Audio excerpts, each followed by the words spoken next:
Okay, thank you so much. And thank you so much for this invitation to speak. I know I've got 20 minutes and I'm going to keep to the time, not really being able to teach you how to do the spiritual domain of palliative care, but to make you hungry for more information. And I will make these slides available and some more resources available. So, some key concepts, and I'm going to review. I've taught this before, but I think it's important just to remind us again that when we're looking at spiritual care, that spirituality and religion are related, and for many people, they're very closely related. But for increasing numbers of people across the globe, but especially I think in Western countries, they're very different and they're very succinct. However, caring for that human spirit is absolutely essential for holistic patient care. And so often in palliative care, and Joan knows that Joan was always the one that said, "What about the children? What about the children?" And I'm still doing that. But so often I go to palliative care meetings and we're talking about access to analgesics, hugely important, huge important issue. But if we're not taking care of all four domains, the physical, the psychological, the social, and the spiritual, I just want to say we're not doing palliative care. We can be doing great physical pain relief, which is very important, but we're not doing palliative care.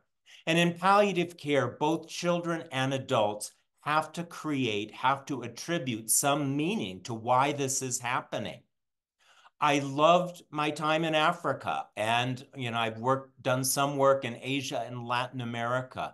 That all these cultural beliefs that often include different spiritual and religious and cultural, all weave together in very complex ways around the meaning of a life-threatening illness. If you hear nothing else I say today, hear this statement. You do not have to have the answers. In fact, pat answers are rarely helpful.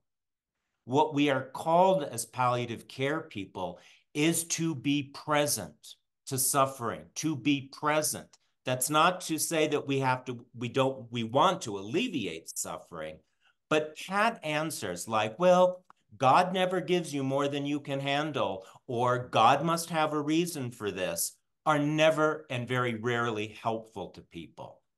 But being with people in their trauma, with spiritual care in trauma settings, we want to provide comfort, big words, without re-traumatizing. We want to be in the presence of suffering. And as my first mentor in Africa said, stand in the face of horror and not run away is often one of the important aspects of our palliative care in humanitarian situations. We talk about this generalist specialist model, and many of you I know are in master's programs getting more education to become palliative care clinicians, and that is so brilliant. Every one of us on the team needs to be able to be a generalist. And so I can see Joan Marston and when I got to Africa and I first started learning about African palliative care, Joan taught me how to do a physical pain. She taught me those little smiley faces on a scale of 1 to 10, one being no pain, 10 being the worst pain of your life. How are you feeling today? I can do that. But as a chaplain, that's the limit. I'm a generalist in physical assessment. Then I have to bring it to Joan and to our physicians and our clinical officers. So in the same way, every one of us needs to become a generalist in looking at spiritual pain and spiritual distress. And then there is additional training to become that specialist. So here is kind of the definition that we are globally using throughout kind of the world. This is a consensus definition, and most of the research is now quoting this 2014 definition. So when we're talking about spiritual care, what do we mean by this? What do we mean by spirituality? Well, it's a dynamic, it changes. It's intrinsic, it's part of everyone, of how we seek ultimate meaning, purpose, transcendentness, and experience relationships to self, family, others, community, society, nature, and the significant or sacred. Spirituality is expressed through beliefs and values and traditions that can have religious undertones, belief in Allah, belief in God, belief in karma. It may also have existential beliefs of trying to figure out how I fit into the universe. So we're talking about the most broad terms with spirituality. I don't know why this will go. So spiritual distress, then, this is as you, as the clinician, and Joan knows how to assess physical pain. We're also looking at how do we assess spiritual distress? And it's that inability to experience and integrate meaning and purpose in life through that connectedness with self, others, art, music, literature, nature, and or a power greater than oneself. One of my favorite quotes, suffering is not a question that demands an answer. It is not a problem that requires a solution.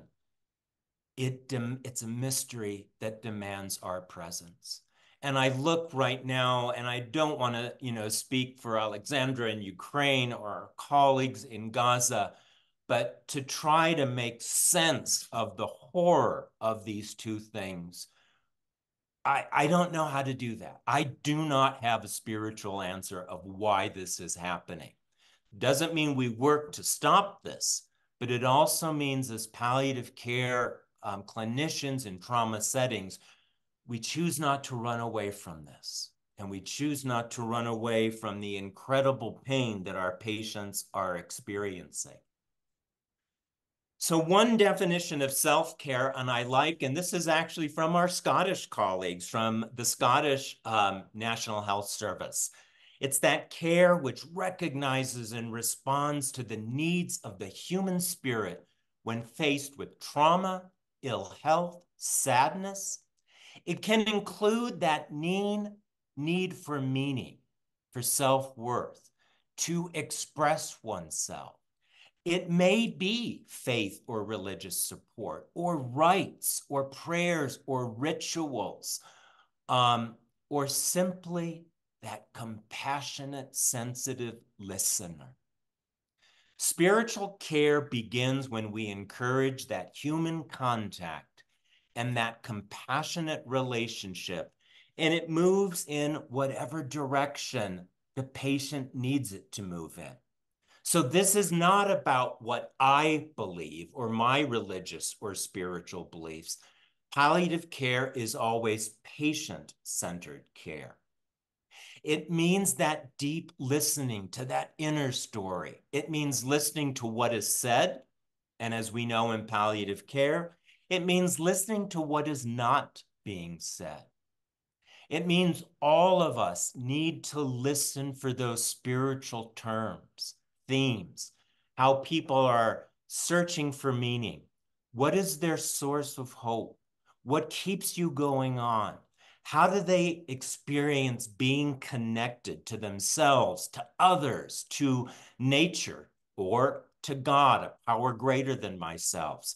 How do we go beyond ourselves to make sense of what is happening? It means listening and identifying to spiritual resources of strength. And this is where my social work background really comes in.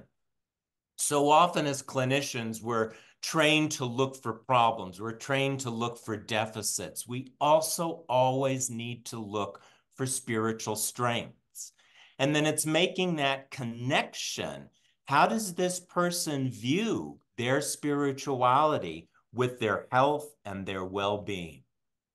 So these are two slides that we could go over, a lot at separate lectures in themselves.